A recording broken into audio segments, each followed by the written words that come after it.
Good afternoon, almost evening. Today is Wednesday, December 6, 2023. We are here at Washington City Hall in the City Council chambers for a special meeting.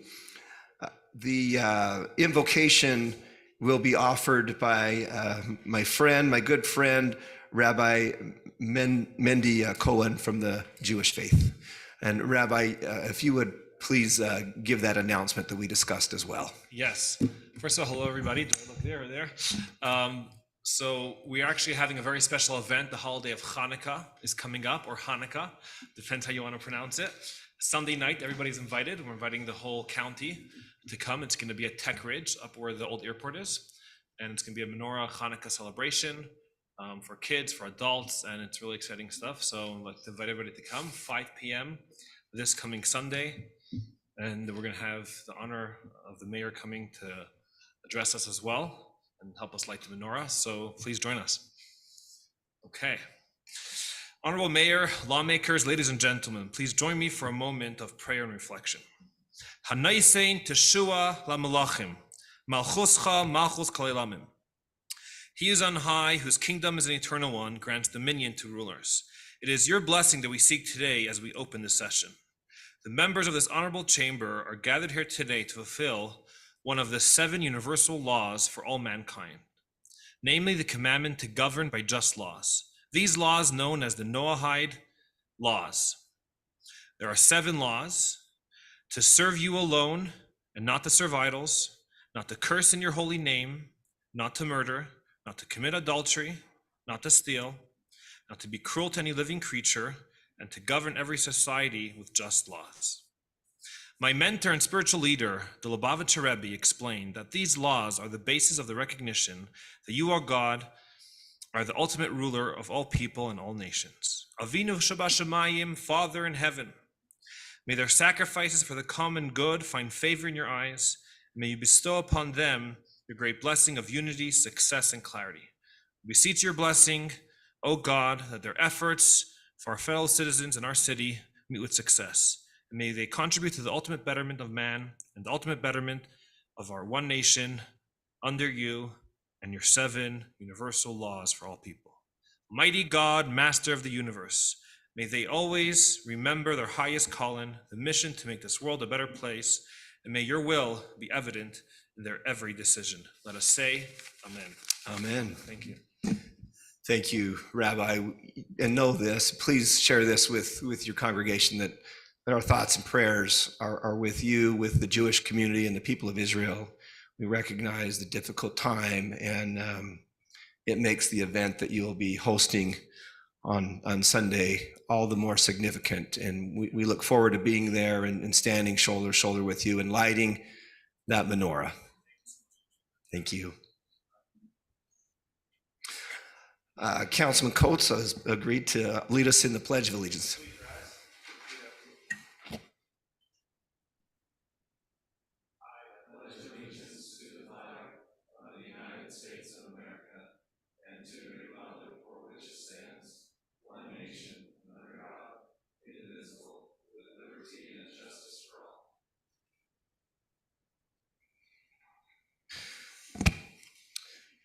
So before I call for an approval of the agenda, I will make note that we do have a hard stop to this meeting at 5:30 p.m.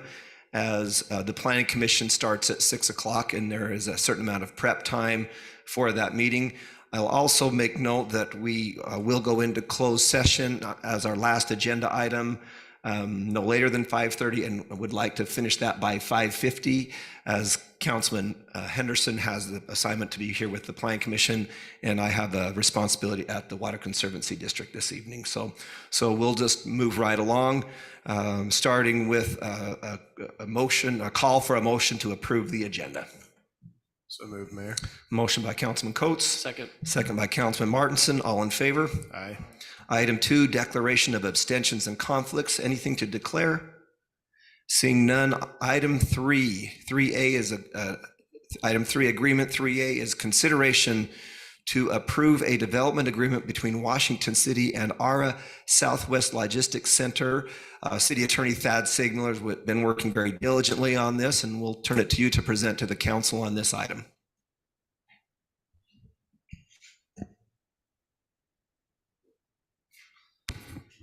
Thank you, Mayor and Council. I'm gonna have to lean a little bit. I might be taller than this podium, or this microphone at least. You've got it in your packets. Development agreements are always long and have a lot going on in them.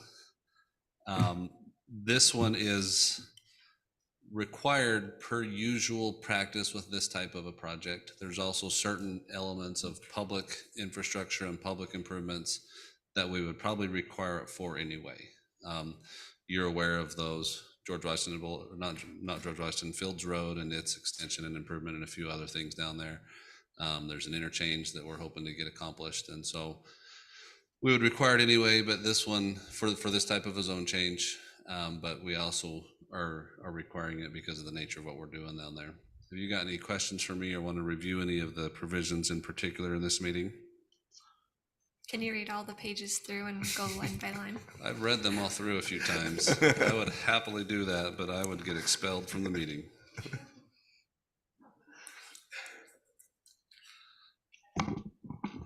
So Thad, you and I have been working on this, since Monday, I guess, or between you and I. You and I, yeah, I've been working on it much longer than Monday. Yeah, I hope so. But I had 20-something questions that we went through, and I went through with Jeremy and did a lot of processing and thinking.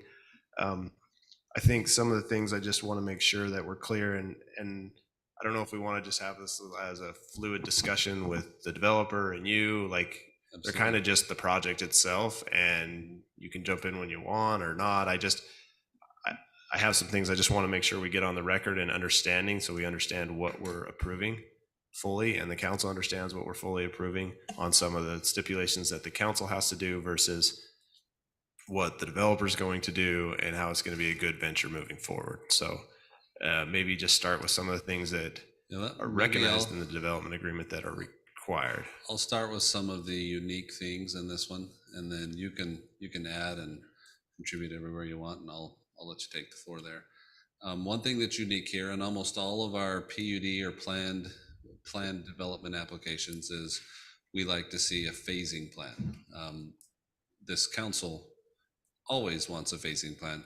This one doesn't have much of a phasing plan. The phasing plan is essentially they will build everything they're required to build with each phase that they start. But we don't have definitions of which ones will come first and when.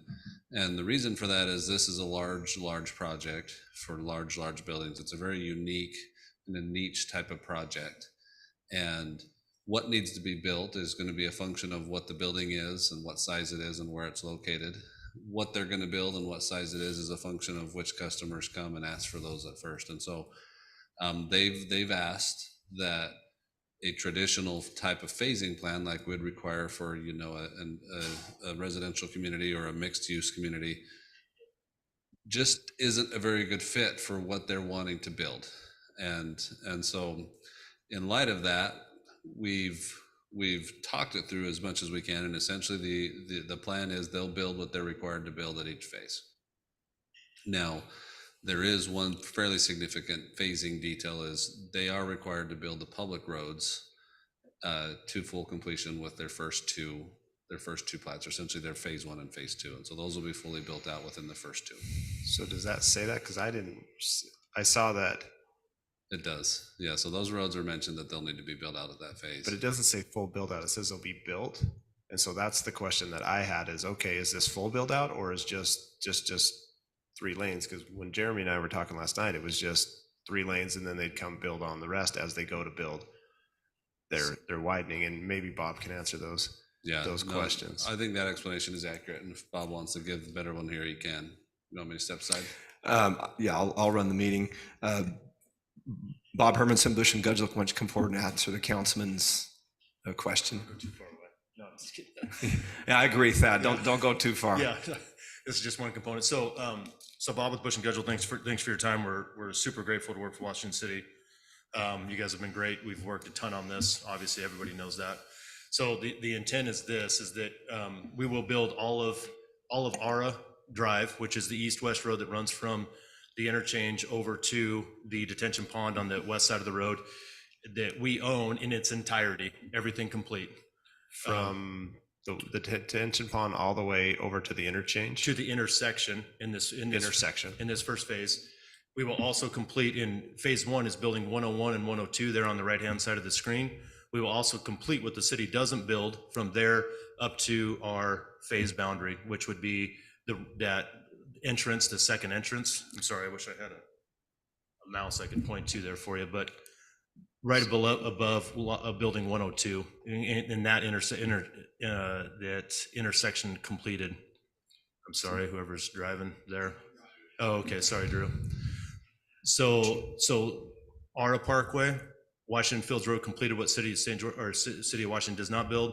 And then if we go over to the detention pond So on Washington Fields Road, yep, are we constructing the road all the way down to the ARA intersection currently? correct. You're doing 32 and a half feet of asphalt with Okay. the utilities, correct? So in phase 1 and 2, you're only improving in front of those two buildings, which is those two buildings right there is the only thing you're fully improving at this time in the first phase.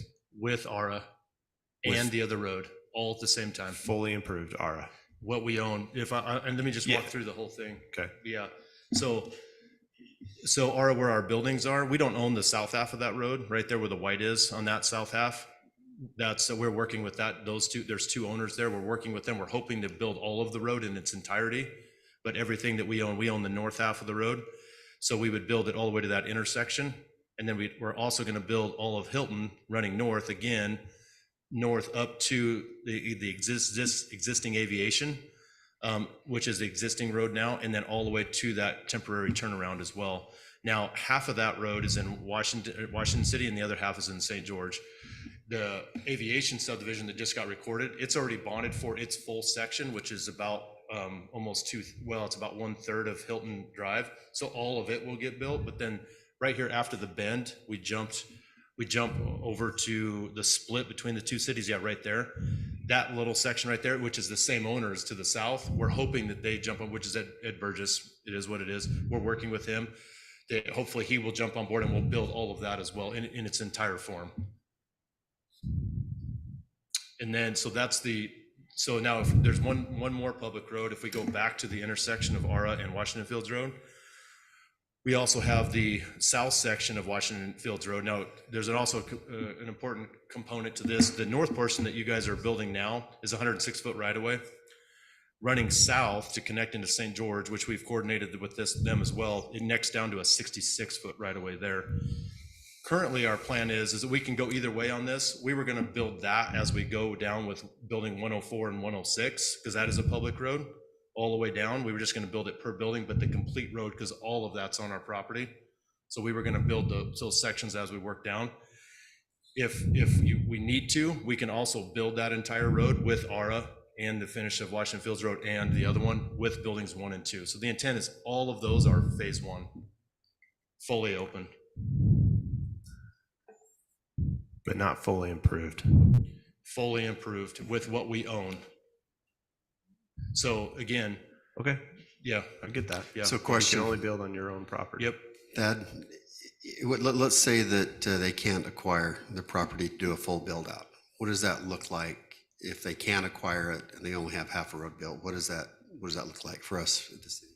That looks like what 3650 or George Washington Boulevard looks like at Andress's and Staley Farm. The landowner that's not willing to cooperate, we just wait until we either have to eminent domain it or we wait until they're ready to come. But it has no negative effect on the build out of the project The itself. road is still functional because there is enough middle asphalt to convey traffic, but you don't get things like curb, gutter, sidewalk, landscaping until it's full built out.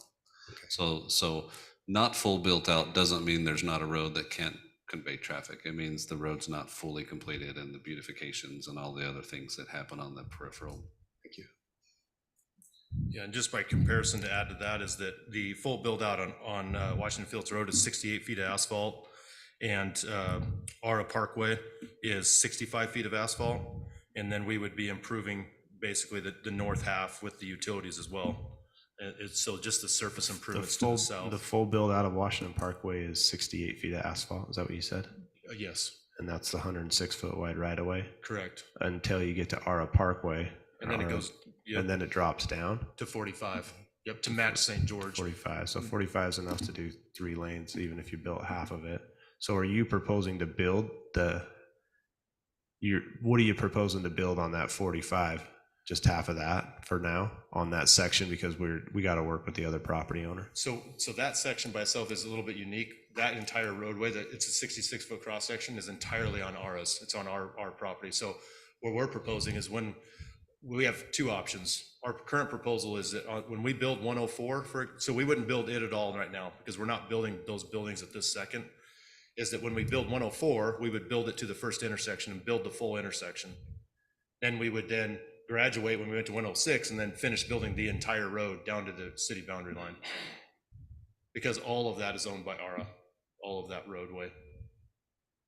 And so, but we are open if there's just no access or no buildings to go down there at this moment. That's why we were proposing that. If you'd like us to build it with ARA, we can consider that as well. There just isn't anything down there, so that's why we were just waiting for the building to come in. So it'll be a future connection to St. George, but there's no road to connect it to, and there wouldn't be really any reason. I don't think the city would want the road built until there was something to access either. We wouldn't want it built and then deteriorating in the meantime, so. But definitely open to it, whatever you'd like to do. But Bob, I think, as I understand, there has been coordination with the property owners to the south in St. George. And so at some point, it's likely that, I mean, maybe sooner than later, that those will connect and tie in with our, at the boundary. Yeah, for sure. And so they actually have submitted a preliminary concept plan. Yeah. They haven't submitted a preliminary plat, so we've been working with Kurt Gordon and Ed Burgess on Yes. everything surrounding that, this connection and the other one, because they're both connections. And they're working on their master plan for all of this. We've also reviewed this with St. George City and the alignment of that to connect to Airport Parkway. Yeah. So all of that is now nailed down and is been drafted in conceptual form on their side as well. Yeah, I really like what you're doing there because it does open up that property for access and use. Yeah. So Okay, so let me restate what I heard, and you tell me if I Yep. was wrong. So what you're telling us is you're going to full build for I'm going to say the first phase, Mhm. essentially from the north end of phase 2 south to the intersection of Ara Parkway and Washington Fields Road, and then west Ara Parkway all the way over to Hilton Williams Drive, full build out everything on your side in phase 1. Correct. And you're going to improve everything on Hilton Williams Drive, full build out in the first phase.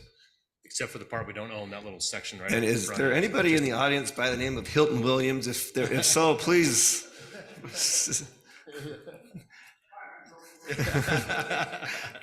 And by the way, thank you, Mr. Architect, for being here today for this meeting. And we recognize that you've got to catch a flight soon. But if you have any questions for the architect, after whom the road has been named, you have the opportunity until 4:30.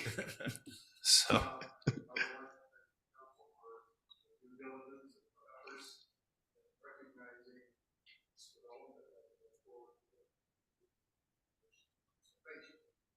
Thank you, Mr. Williams. Yeah, thank you. And maybe can we go to the other plat map that you were just had on? So the white lines are your property lines, right? Is that what, or is that just the center line of the road? It's just kind of hard to tell because in my mind, Hilton Williams is per your plat, go clear to the left there, Drew. It's the black line is your property boundary. Is that not correct? It is not. It's actually a tangent right there. There's a tangent where that curve is. I just had to tee up that intersection and 90 into it, so we pulled off of it. So that tangent line actually extends on that diagonal down to that gray hatched line. And so there's a triangle there. So in order to make that intersection work, we just put that curve in and then put a 90-degree in with ARA. So if I could, here, so right here, this is the property line right here and the city boundary line. It goes just like this to here. In order to get this to work, we pull off just to 90 up this intersection. Okay. Yeah, so this is your boundary. This is the city boundary line and our boundary line. It goes like this. But you would at least build around the intersection then? You have enough property right now to build the intersection. Yeah, we would And- build fully build it. We have a little bit of a conflict around right here, right? So we would build all of this in its entirety. No half, so the only place there would be a half road is if we don't own it. Okay, Across all of it, maybe all scenarios. so is that an accurate statement, what I said, and the fact that that's your phase one? It is. Yep, that's our double access, which is Okay. essential for our buildings 101 and 102. Okay. Yep. So that's a huge thing in my mind. You of course have full build out on ARA for building 105 and 104. That's full build out across there, even though it's a different phase. Just clarifying again, because that you We're said building ARA in its entirety in phase one. everything you own, you're building ARA. Okay, all the way to the interchange, right? The So- half build on the interchange, half Correct. full build on the On the north interchange side of the to interchange. the on ramp, Correct. off ramp. That'd be the off ramp, right? Off Yeah, ramp. yeah, you're right. Yep. Okay.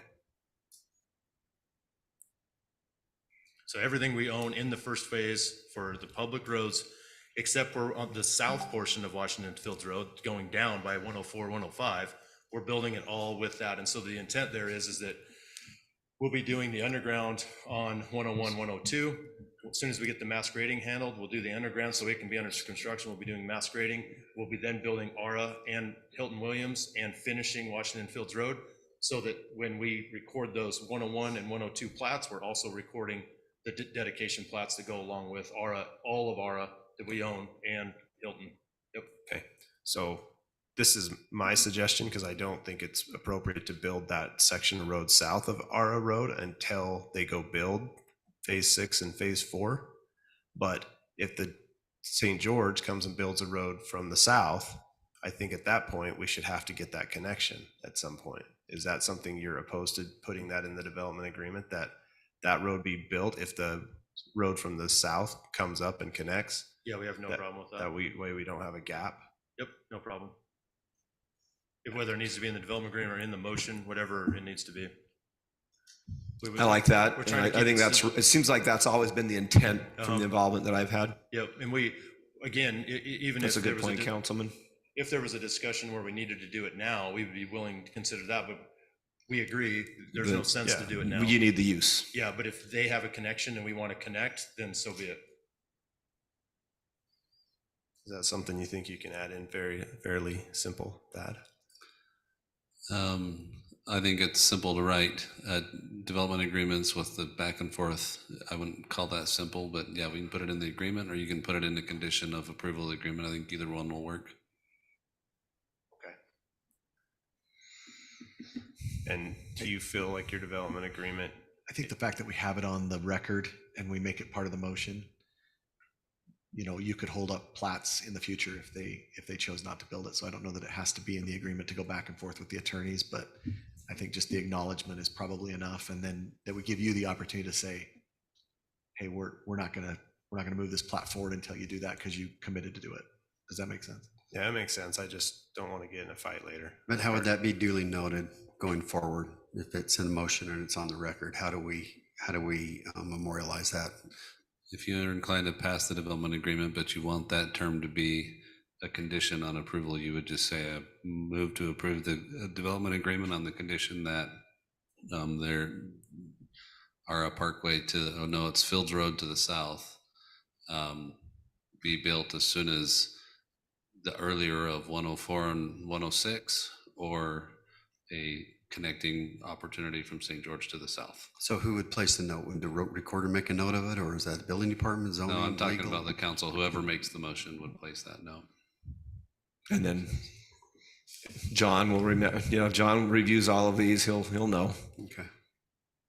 But it's a good question. Council, further questions? I appreciate this is good conversation. This is good vetting. A project of this magnitude deserves to be fully vetted. I got lots, but any other council member, like, I can just go through mine and keep going. I just don't want to. Council, I'm looking at the rest.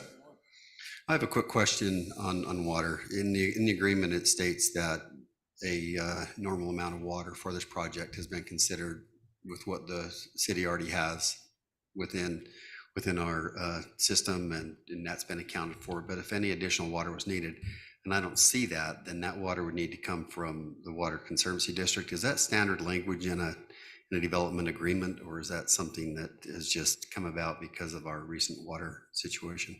So we have a standard statement that we put on plats and in all contracts that relate to development, which is letter G in the recitals. Essentially, we tell everybody that the city has no excess water supply, but we participate in the regional water supply agreement.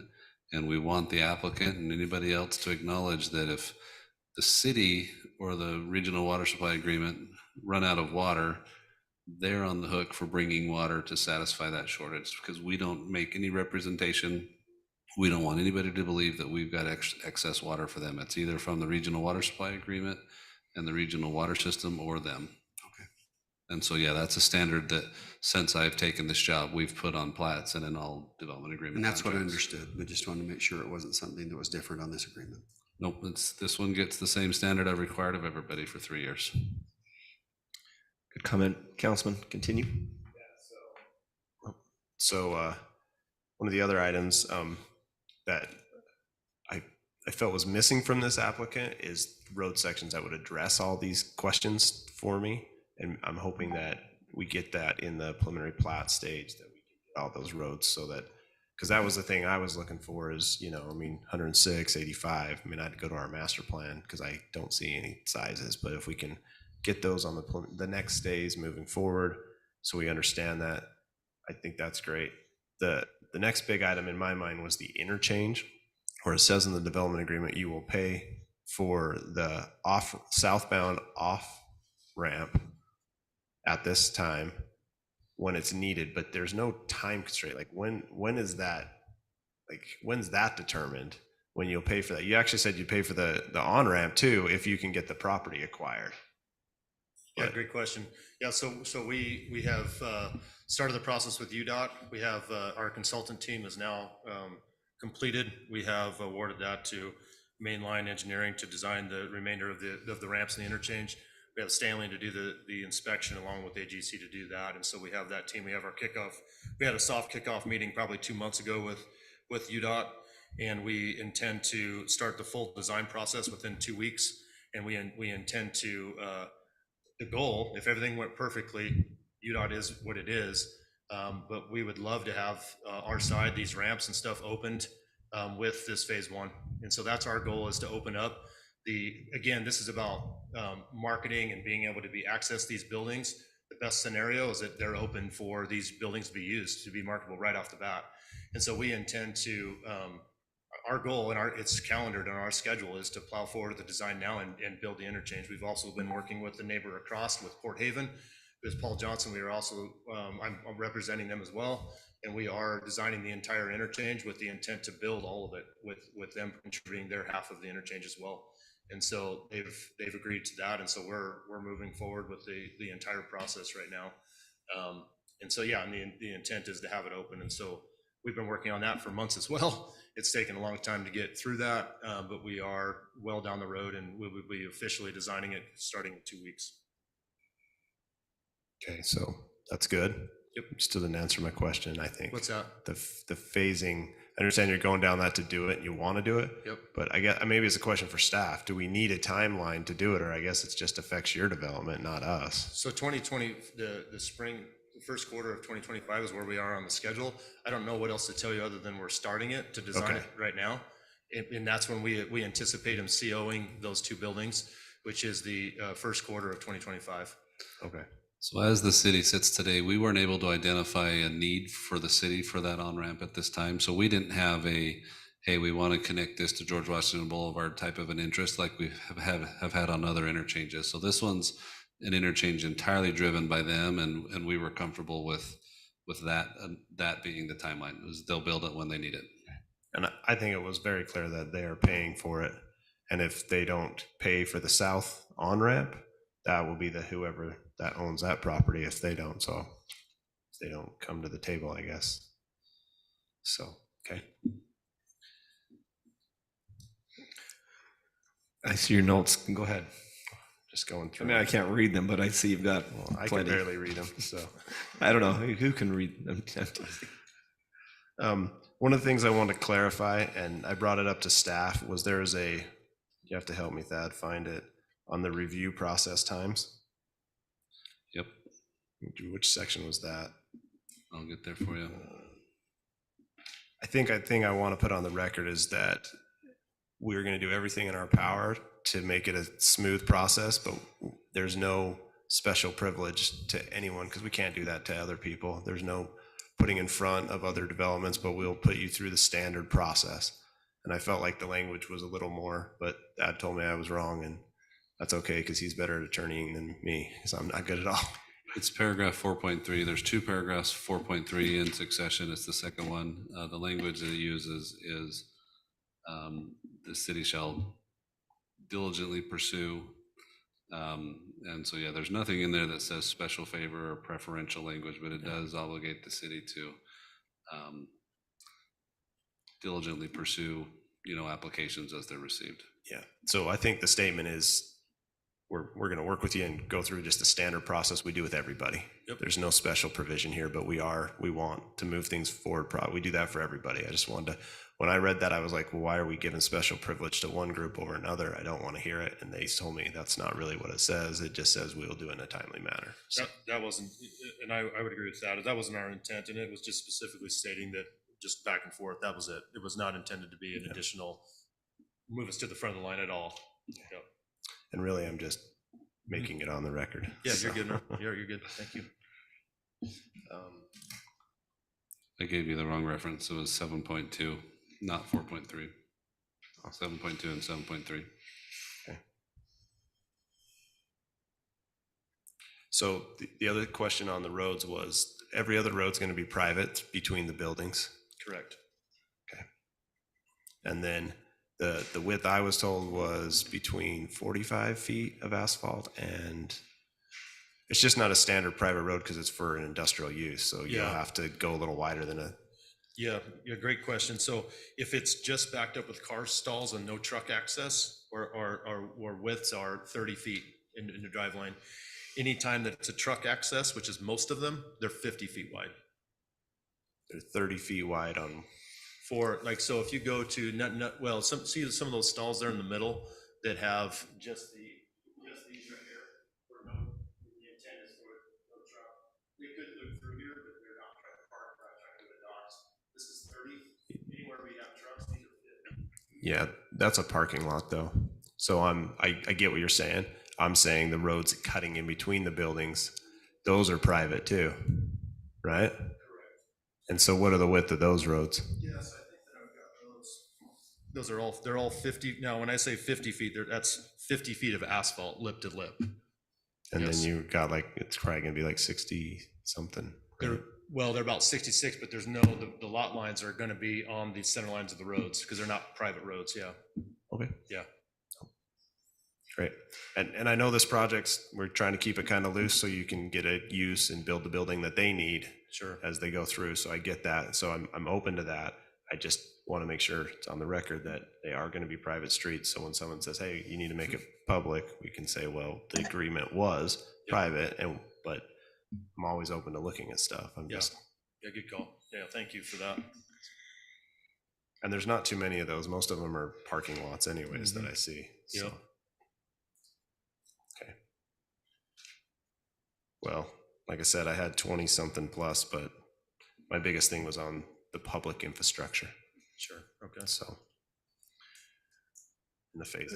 No, So I'm done, Mayor. no, great questions, Councilman, and I want to make sure you have the opportunity. And I know you've put a lot of work into this, the entire process, and in particular the last few days. I know you spent hours meeting with various staff and just vetting the project, and we appreciate that work, and appreciate you, Bob, and the information that you shared. And it sounds like you're right on with the questions that the councilman had. Further discussion, questions for the applicant's representative or the applicant council at this time? I just want to make just maybe a point of clarification, just to make sure that I understand. So this agreement, it's not just what we can expect from the developer, but what the developer can expect from the city as well. And so, that's a lot to bite off. But this agreement, together with all the project plans and exhibits and approvals, constitutes the entire agreement. Now, that's big. I mean, I guess I just want to ask kind of a blanket question. This is the point where we have to, with confidence, say, yes, we have addressed everything. We've talked about everything. And before we make this motion, is there anything that we need to discuss further that legal or developers or anyone wants to discuss? In other words, now's the time. I've read through it like we all do. This council does a great job. We do our homework. I don't understand all the legalese, but it looks like that everything that I thought about is addressed within. But just a kind of one of those blanket comments to be made prior to. Well, this is monumental, Councilman. This is a big project. It reminds me back to earlier this year when I was at the Capitol, and I actually ran into, and some of you heard me say this before, but I ran into one of Freeport's biggest competitors, and I was talking about the project, and without letting that competitor know who we were working with, and finally he said, "Who are you working with?" And I said, "Freeport West," and he made two comments. He said, "You couldn't have a better partner." He said, "And they'll do exactly what they say they'll do." And so this has been a process for 2 years to get to this point. And I can't tell you how much we appreciate the way that Freeport's worked with our staff, and really, they're hired professionals, their engineer, their architect, their attorney, and working with the city's professionals. And I think that makes it, this is a great opportunity for us now to consider the work that they've done. And council, now I turn to you for further discussion. And if you feel so inclined to make that motion, to make the first part of we got an ordinance, follow up to the resolution, but the first part of it to make official. So I'm going to ask a question to staff. On the condition we talked about on the extension of Washington Field Roads, is that more appropriate in the PUD or in the agreement? Because I think it'd be better in the PUD motion, because it's a condition of approval.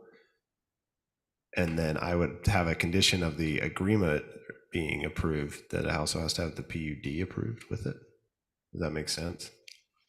So that they get tied together?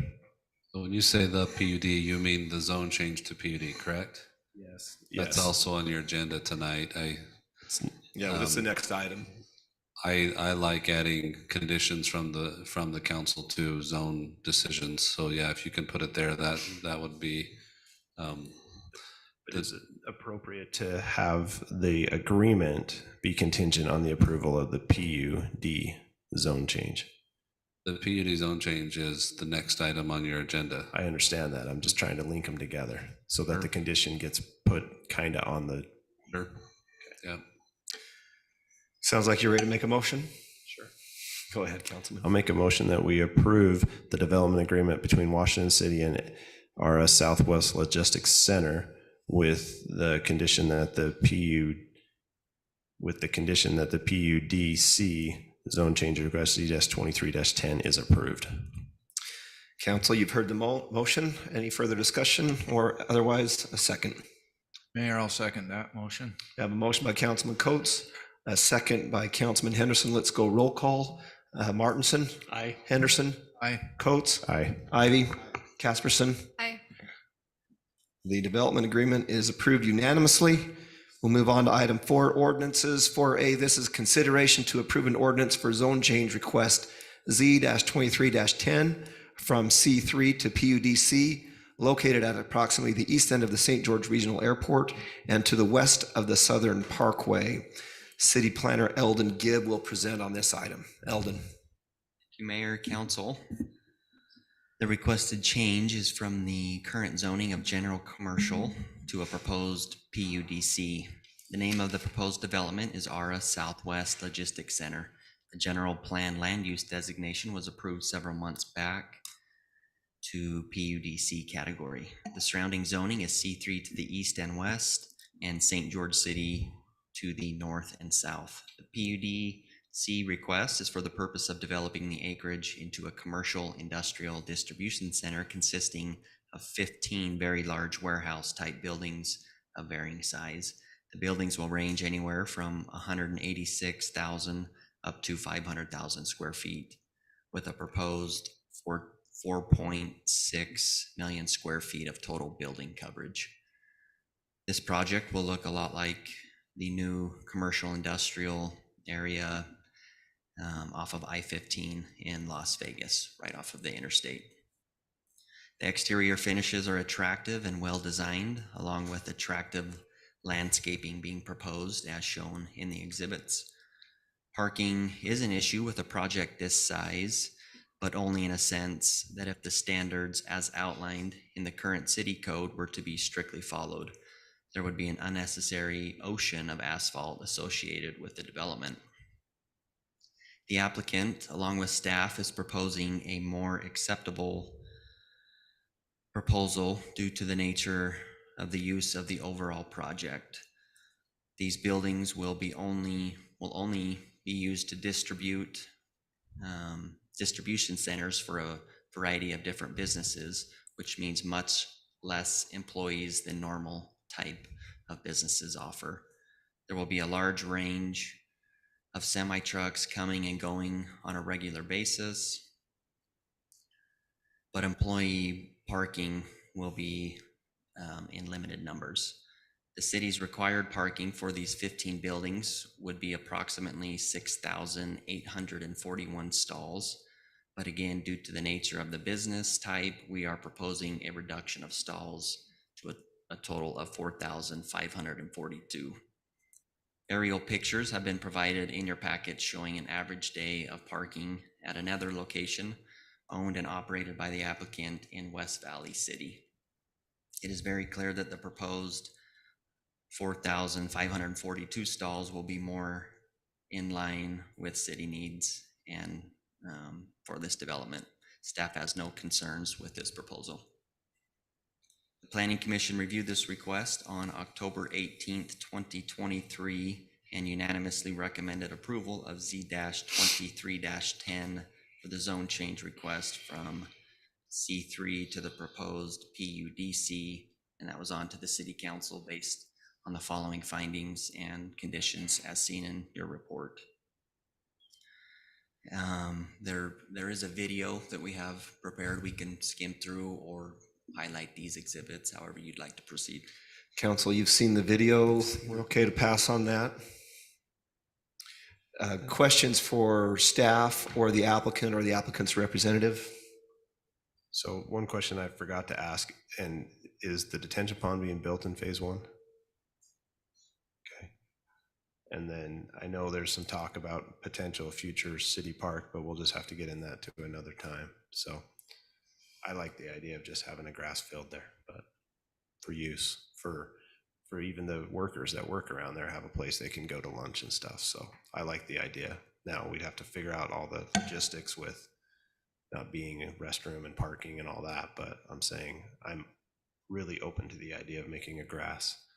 And I think we need to work hard on getting something out there because there's zero landscaping pretty much compared to Jeremy just wants dirt.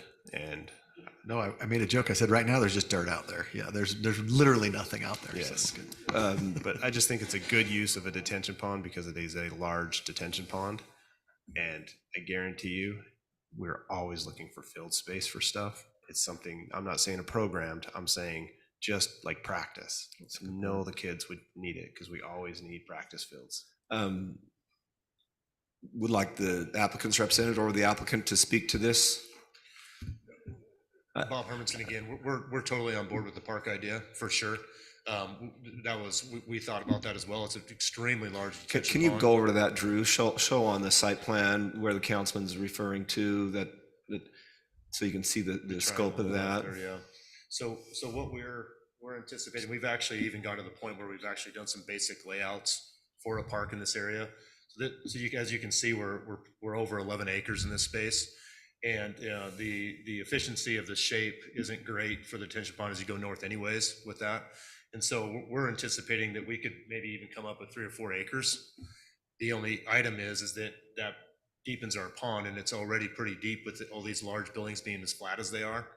And so so that's what we'd have to work through. That would be my concern, is that we probably have to just wall off that detention pond so nobody could get down in there because there's a lot of not steep slopes, but deep slopes, right? Because they're, What is the depth of that in relation to the roads or the parking lot? yeah, great question. So we've held the Aura Parkway, so we're only actually 5 feet deep on the Aura Parkway side, on the bottom side. The problem is that it's so large, by the time you get up to the other side, you're nearly 20 feet deep Really?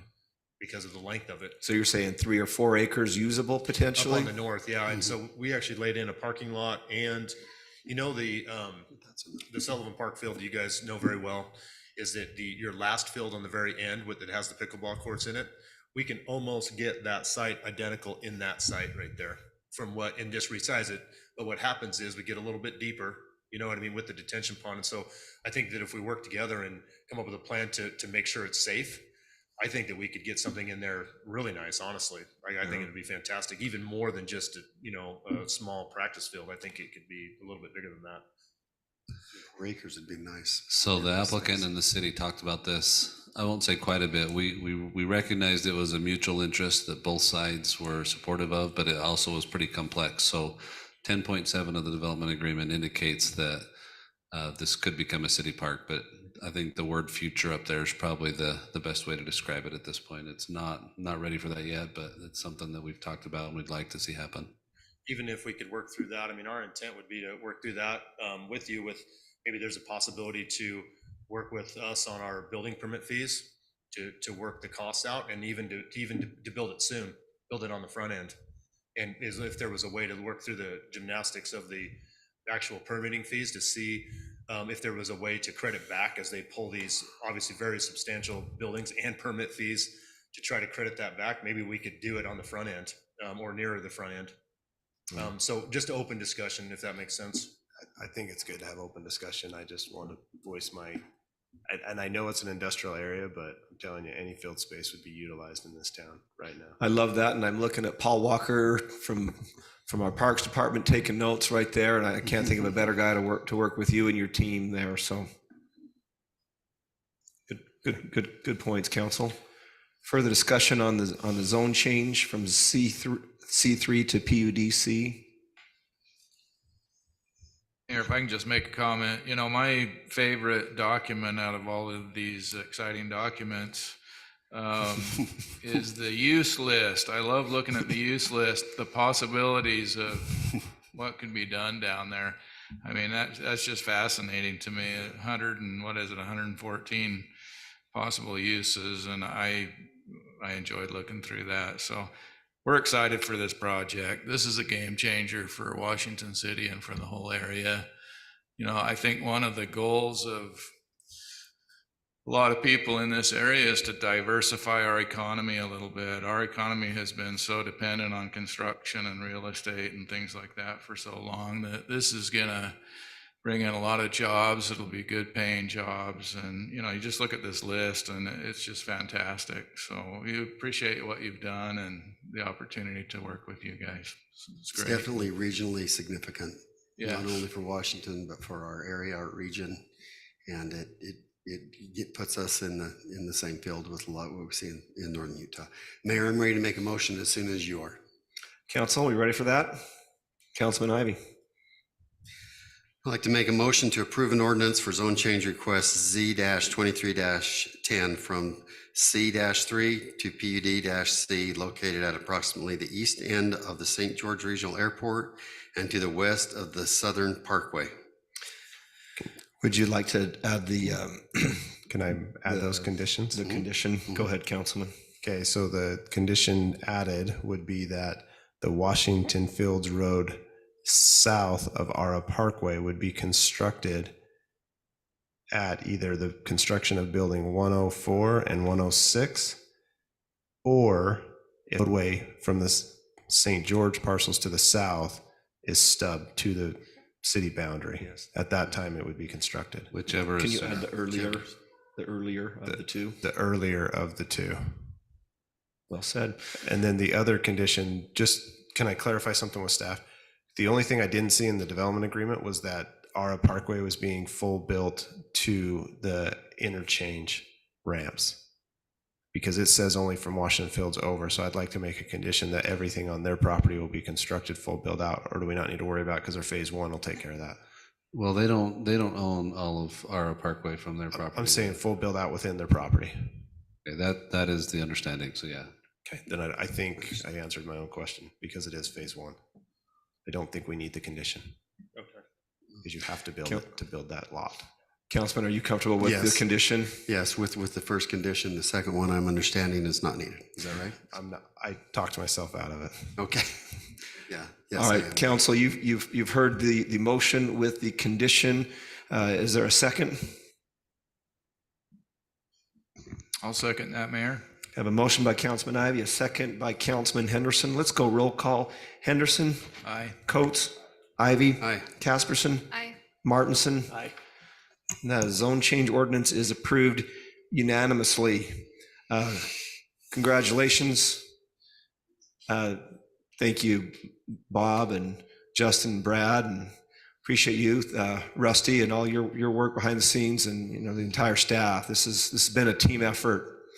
You're welcome to stay for the rest of the meeting, but you're also welcome to be about your business and maybe travel back north if that's what you do. Brad, come you taking off, or would you like to make a few comments? Come on forward. Yeah. Thank you. Brad Ross. Brad Ross with Freeport West. I just wanted to let you know that we appreciate the relationship that we have with Washington City. And I just wanted you to know that with Jeremy and Rusty and Thad, they're amazing.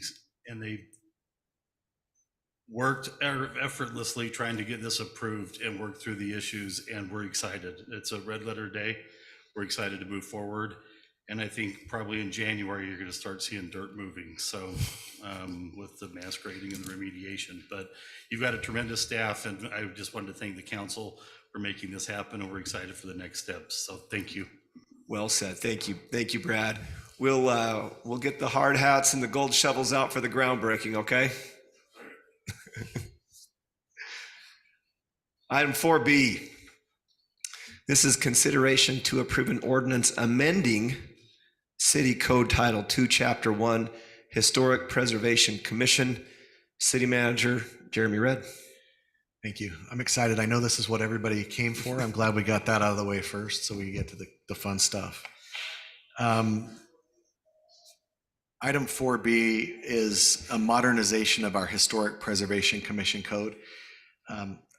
We've gone through all of our code and we've looked at the code that maybe hasn't been updated in over 20 years. And in a lot of that code, we just need some language update. There have been state law changes. There have been modernization that maybe we haven't kept up with. And I think you're going to see some of that. We're going to try to bring that forward as we go. And we have a couple of those tonight. The first one is the Historic Preservation Commission code. And we want to clarify that and modernize the code. This one has not been touched since March of 1995. That was when the last major renovation was done on this code. So even though Jeremy it's was in historic, the junior code high shouldn't school be. back then. I- Were you in junior I high school back then? Graduated in 1994, so I Okay. was a young high school graduate at that point. Was in junior high. Yeah, you got to look at Craig and No, I actually was in elementary school. Councilwoman You might have been my Casperson wasn't Utah even history born teacher. yet. This is an early time. So Let's say where I was at. I'll just run through it. I assume everyone's had a chance to look through the changes, and a lot of them are pretty dry code changes, but I will highlight a couple of things. Number one is the appointment. We're talking about the appointment of the board and staggering the terms. That's been an issue for us in the past where we've ended up with all the terms expiring at the same time. We want to keep some continuity. Number two, we want to clarify the wording used to read as needed for how often they would meet, and that wasn't very clear. We're clarifying that as twice per year, which we think is sufficient for the board. Number three, we added a public hearing requirement to certain suggestions that they would have, so they would have public hearings when they were going to do some historic preservation work.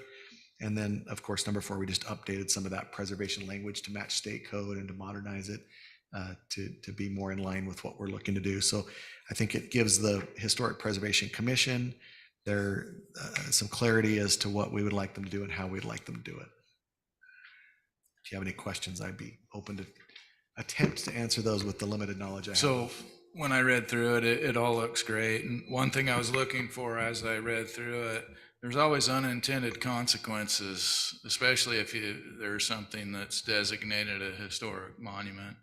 The one thing that jumped out to me was that and just let me double check this with you, but for something to be designated as such, it's got to have the property owner's approval to do that. Is that correct, Jeremy? That's correct. Okay, Yes. So yeah. they will look at proposed nominations, but typically those nominations come from the property owner. They would Okay, good. they would come and say, we would like to have our property or our building registered on the National Historic Registry, and then our group would do that and take care of Good. that And process. I for think, them, yeah. you know, They're not out there looking for items to be added. It's typically the property owner that brings that forward. Just to Perfect. clarify that further, Jeremy, let's say that a property owner was approached and they said no, then that's the end of the matter at that point. There's no other rights or. There's or no that right that the property owner would Historic have to do. Preservation Commission has to force that.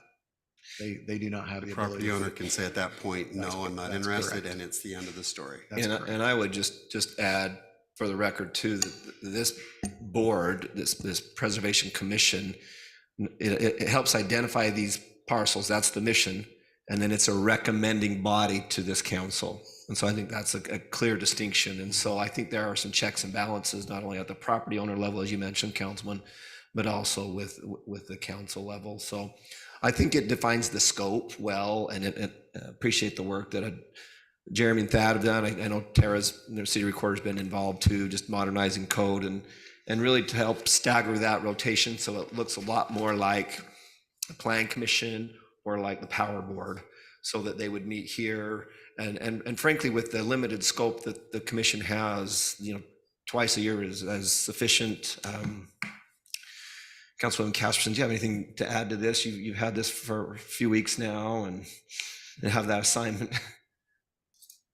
I was just, if there's more that needs to be discussed, sometimes I wonder if twice a year will be enough, because sometimes we've had discussions where we don't quite finish up, or there's new information that is, brought forth, or different changes. And so does the commission have the ability to do more than 2 meetings if there's a need? There's nothing that is prohibiting them from being able to do that if it's needed.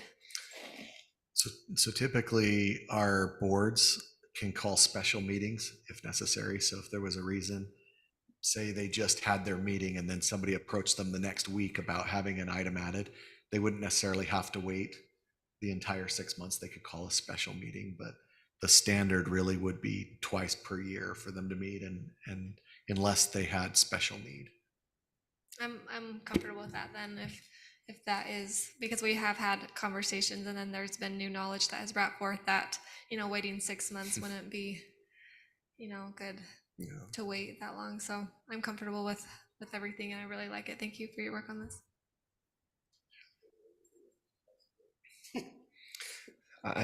That's the only downside of this, because it's actually really nice to meet monthly with all these people. So I've really enjoyed that. So that's why I'm a little hesitant of just reducing it to twice a year, because I actually like the monthly meetings, just like Henderson enjoys the mosquito and the shade tree.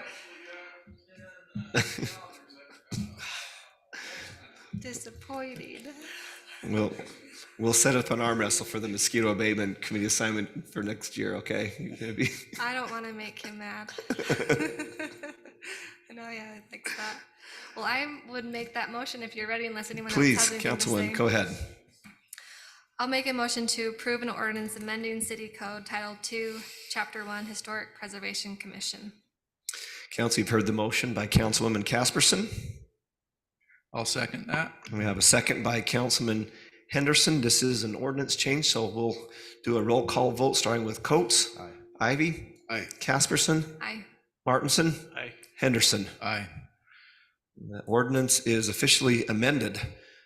Move on to item 5, which is resolutions. 5A is consideration to approve a resolution establishing an objective disbursement and audit process for recreation, arts, and parks, otherwise known as RAP, tax allocation. Once again, City Manager Jeremy Redd will present to you on this item. Thank you, Mayor. This is another item that the code is not nearly as old on this item. We implemented it originally in 2015, but based on some feedback from many, if not all of you, we're looking at making some changes, and Tara's been really instrumental in helping us as well to look at those changes. Just really looking to make our wrap tax work a little bit smoother and be a little bit easier to implement and easier for those who would like to apply for the grant portion of that to be able to do that. And so what we're doing here, number one, we're coding the cultural arts facility 35%. Before that wasn't in the code, but it was a separate resolution that the council made. I think we've been really happy with that, and I've had good feedback, because there are always facilities that maybe need to be renovated or built, and so it's been a nice way to allocate that money. So we would consider putting that into the code.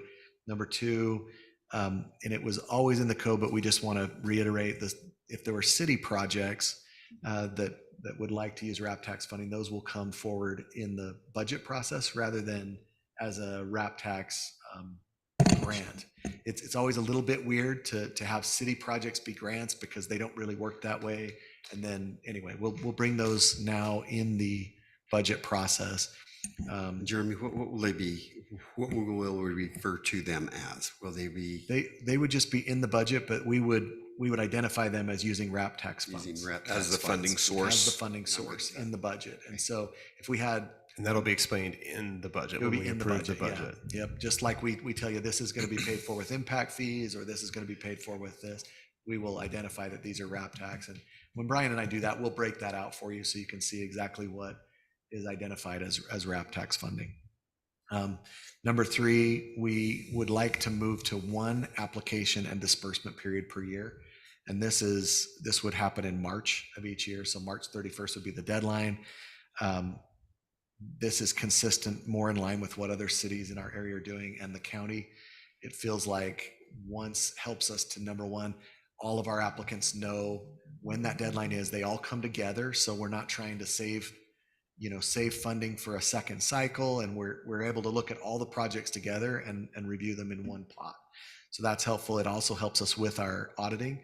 So the reports are due the February of the next year. We make all the reports come in on the same deadline, and then they would be eligible to apply again. So again, those are the major changes. Most everything else stays consistent. Mayor, would that rep tax consideration meeting, would that be a dedicated meeting, or would it be part of a regular city council meeting? It's I'm part of a jumping the gun. sorry. It's typically done as part of a regular city council meeting, what we've done in the past, and this you could change up if you wanted to. We've had the applicants come in the work meeting and sort of give their presentations, and then we approve it in the regular city council meeting. Mayor, can I ask a question? Please. I don't know if this would be wise, or maybe it would be very foolish, but I wouldn't be opposed to talking about like a maximum dollar amount that not for the city projects, but if somebody came in, from the outside asking, I mean, we've had anywhere from 500 to 100, over 100,000 ask. Would that be something that we could discuss, or maybe it wouldn't be wise to put a cap on it? I don't know. I'm just throwing it out there. I think there's some wisdom in that. Certainly, what I would see us doing, and it's not in the code, but practically, is when we do the budget, we will take the city projects that you want to accomplish, and then we'll look at the funding, and we'll let the council decide how much they think they want to allocate that year towards the grant funding. So maybe it might be, and that can change. It'll change depending on how much funding we receive each year, and as our wrap tax increases or decreases. But I think there'd be wisdom in saying, this is, maybe we don't set a hard cap, but we say our typical max amount is X number of dollars per application. Or a percentage. Yeah, I mean, I'd like the idea of what Jeremy said because we're going to do the cities, and then it says the remainder we can look at. And so we don't always know what the city's needs are going to be that year. Or what the revenue from the wrap funds will be. And I mean, we might not have it after next year either, right? We got to always think about that. It's not a guarantee we'll have it. So in another year, we might not have it. And so I think this is good first step, and then we should look at it in the budget when we go to look at the budget and see, because I've been super happy with what we've done with groups over the years. I just want to make it simpler for the groups that apply, and I like that it's you got to be a Washington City group, right? Like, because again, I send money far away. So we may not want to address that in the code just because the code becomes static and then we have to come change the code every time we want to make a change. But when we go through the budget process, I think would be a really good time to do that. For instance, say you allocated, I'm throwing numbers out here, they could be totally wrong, but say you allocated $100,000 in the budget that you wanted to go towards the grant program, then the council could also tell us at that time, we'd like maybe up to 10 or no, so we'll have 10 applicants or 10 projects that we'd like to fund. So we're looking at a maximum of $10,000 per project. And that doesn't have to be a hard cap, but we can send that out when we send out the grant information.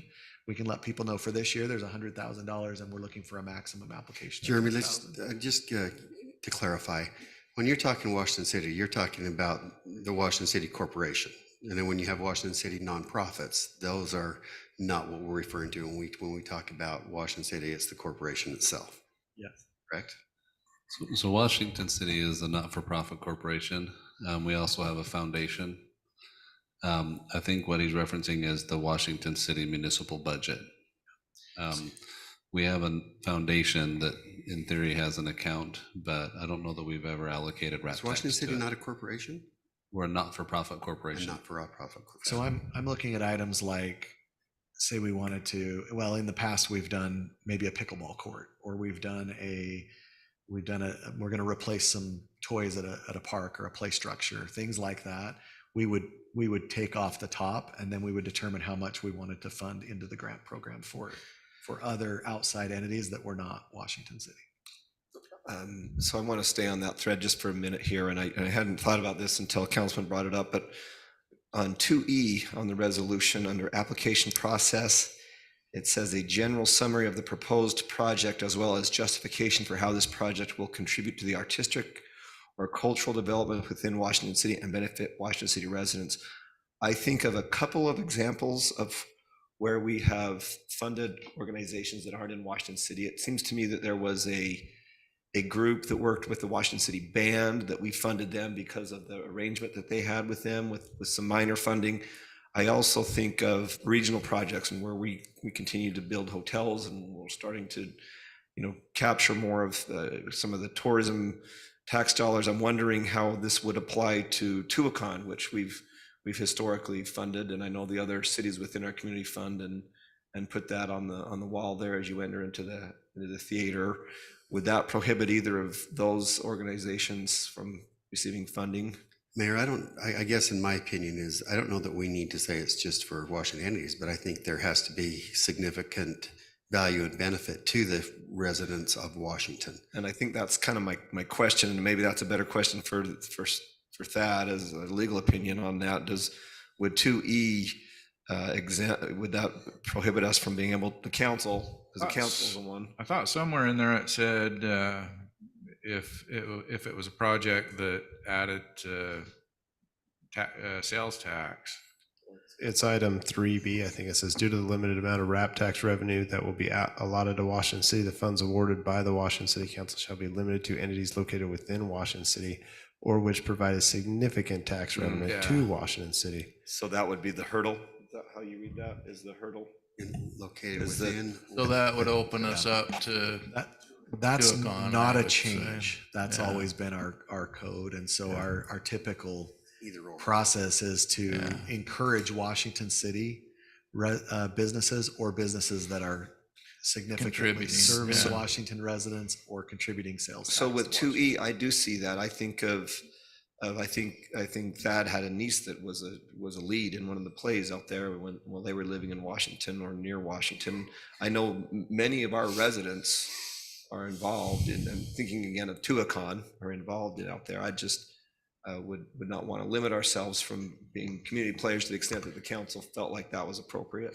I think as we, we've got a few hotels that are on the horizon. As we have more of those and more restaurants, then, the people that come to see Tuacahn are gonna spend more money in Washington and help us with our sales tax. So I think that, the one that Councilman Coates read there opens us up to being able to donate to Tuacahn.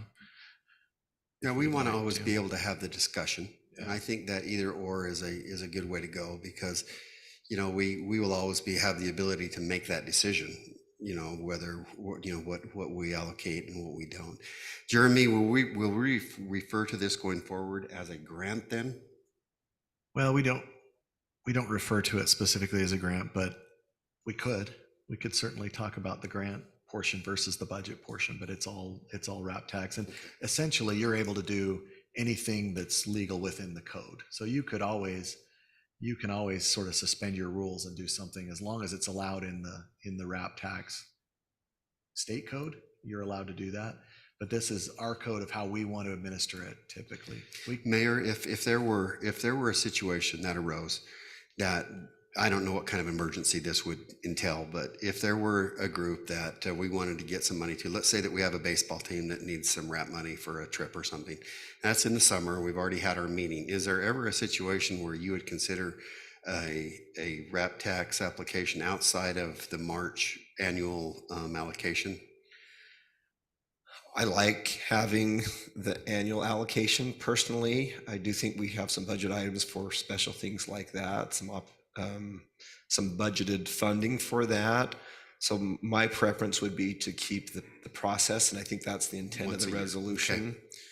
Yeah, but council, I mean, these are dollars that you allocate, not me. So I'm just trying to help facilitate and improve the process at your request.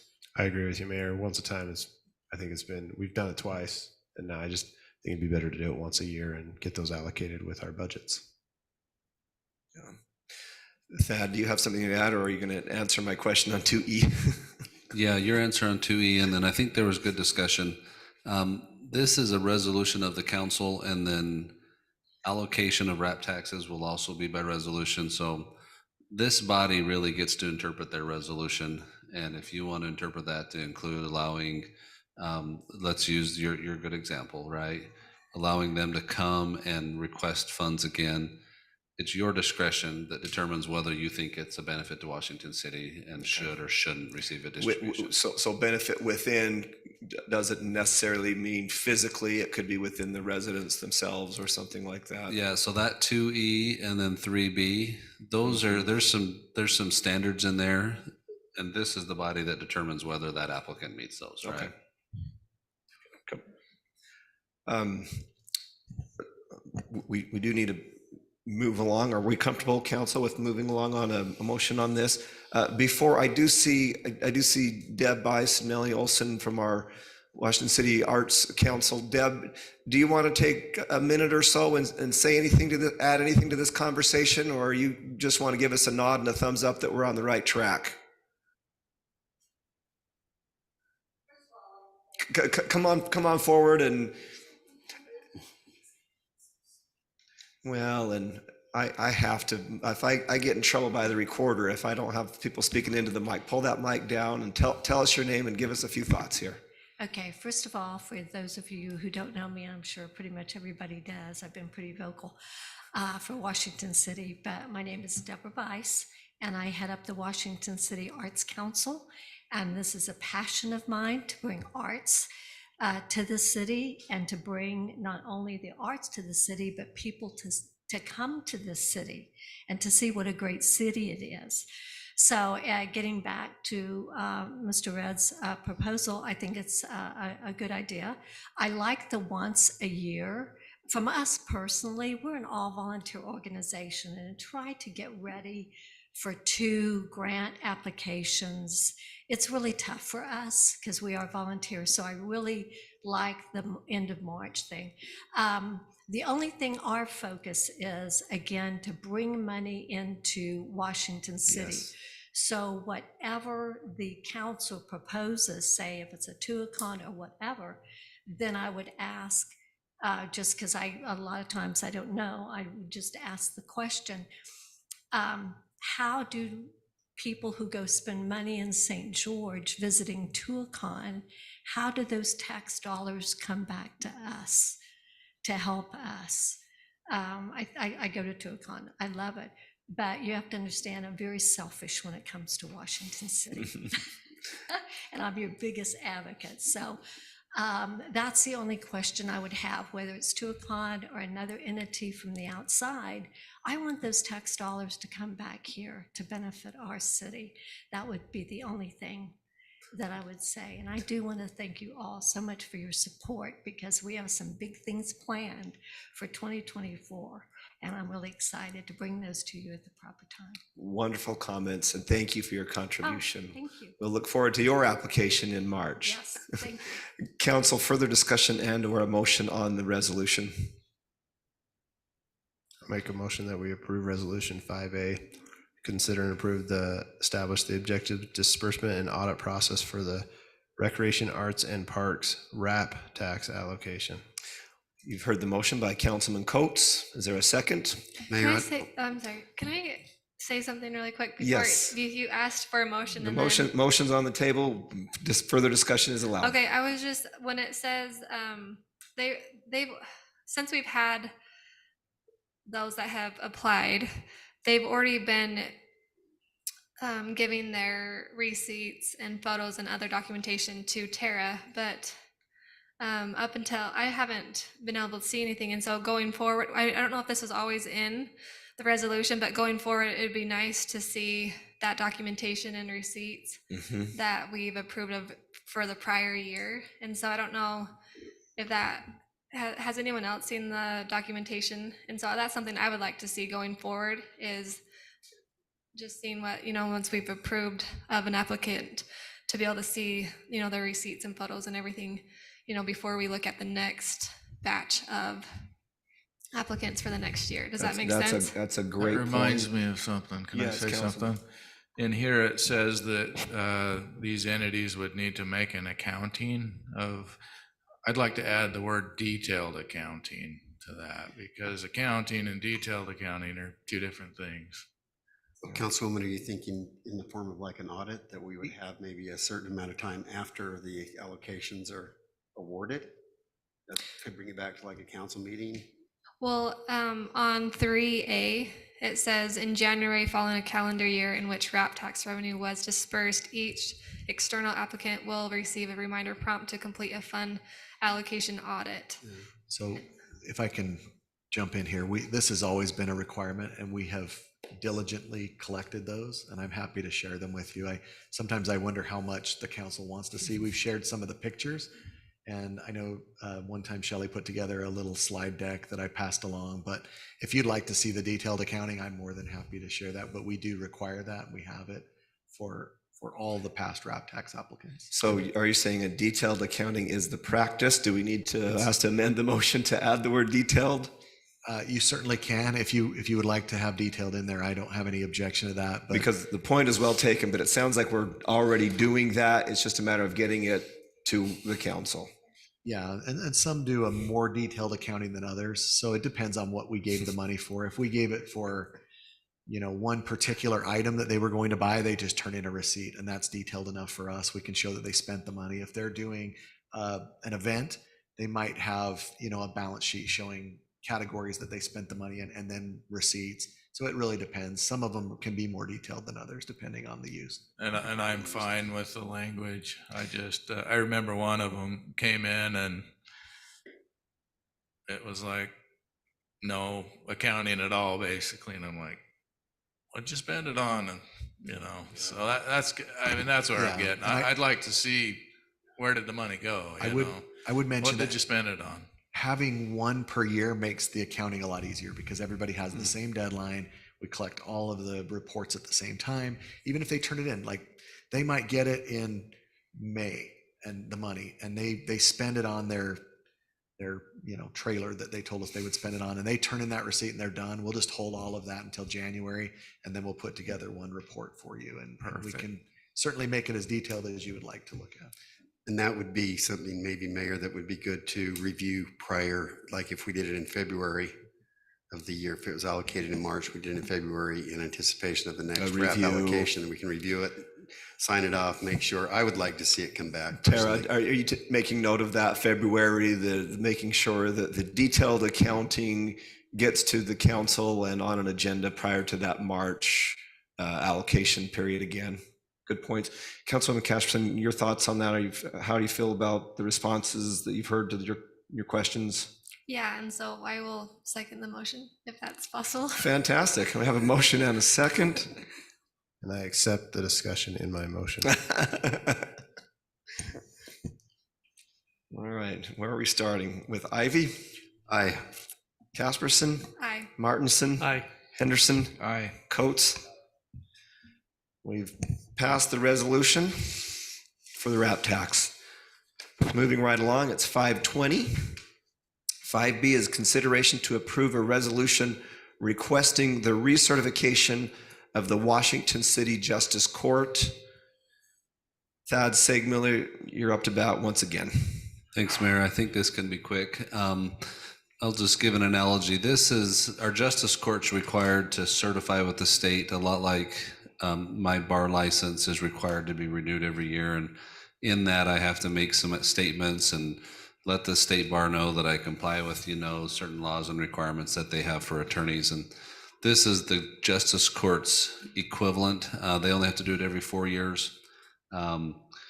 If I were to renew my bar license in January, nothing about that renewal stops me from retiring in February if I want to. And the same dynamic exists here. This is something we have to do every 4 years, but it's not like it has any compelling obligation. If something occurs and the justice court needed to change or adjust, this doesn't impact that. It's literally just fulfilling the obligation. You'll see in your packet my opinion letter that was written to the state, written to the council and mayor, to know that it's my opinion that the justice court does meet all the state requirements. We will send a packet to the state for recertification. One of those is the council's resolution that's also saying, yeah, we'd like to recertify this next 4 years as well. If you got any questions, I can answer on that. With your approval, council, then I'm happy to sign the resolution and the packet that our former judge and current city attorney will send off to the state for recertifying our court.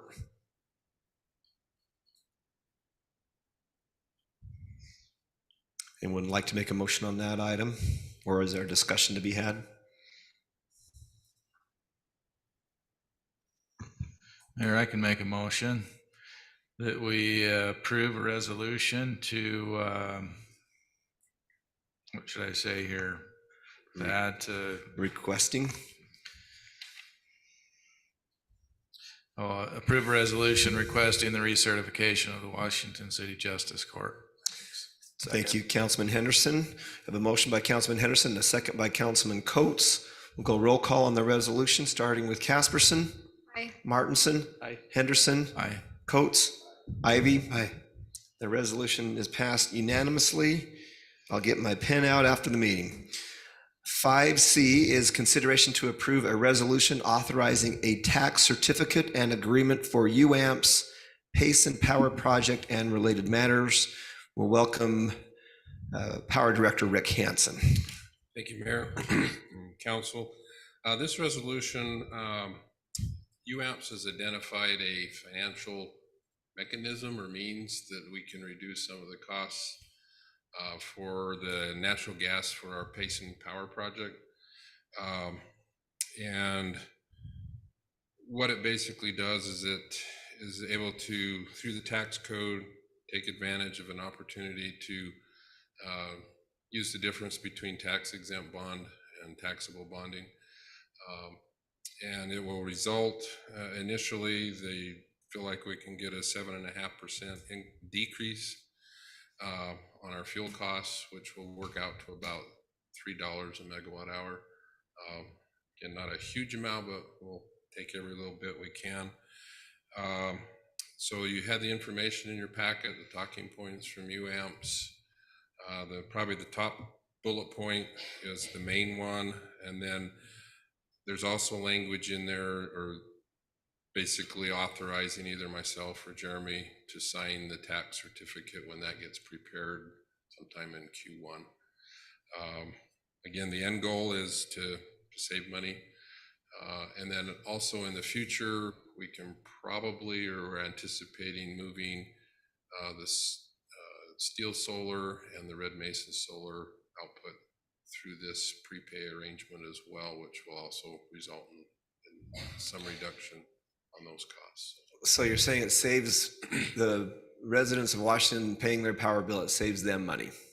Yeah, it'll reduce costs to the department, which flows down. Yes.